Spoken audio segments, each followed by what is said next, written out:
Part 2. Waging War.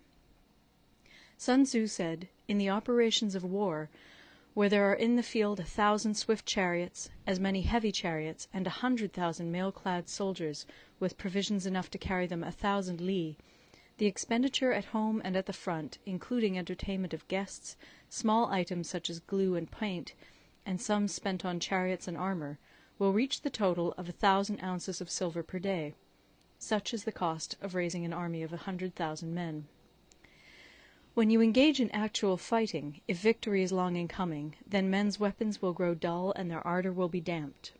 If you lay siege to a town, you will exhaust your strength. Again, if the campaign is protracted, the resources of the state will not be equal to the strain. Now, when your weapons are dulled, your ardour damped, your strength exhausted, and your treasure spent, other chieftains will spring up to take advantage of your extremity. Then no man, however wise, will be able to avert the consequences that must ensue. Thus, though we have heard of stupid haste in war, cleverness has never been seen associated with long delays. There is no instance of a country having benefited from prolonged warfare. It is only one who is thoroughly acquainted with the evils of war that can thoroughly understand the profitable way of carrying it on.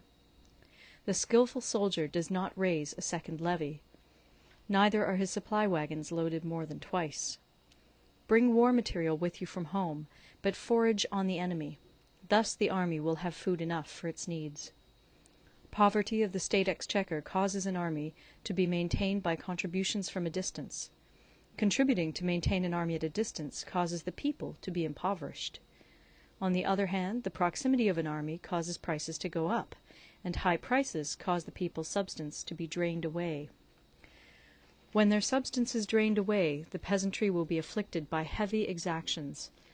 With this loss of substance and exhaustion of strength, the homes of the people will be stripped bare, and 3/10 of their income will be dissipated, while government expenses for broken chariots, worn-out horses, breastplates and helmets, bows and arrows, spears and shields, protective mantles, draught oxen, and heavy wagons will amount to 4/10 of its total revenue.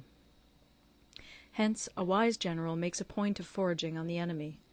1 cartload of the enemy's provisions is equivalent to 20 of one's own, and likewise a single picul of his provender is equivalent to 20 from one's own store. Now in order to kill the enemy, our men must be roused to anger. That there may be advantage from defeating the enemy, they must have their rewards. Therefore in chariot fighting, when 10 or more chariots have been taken, those should be rewarded who took the first.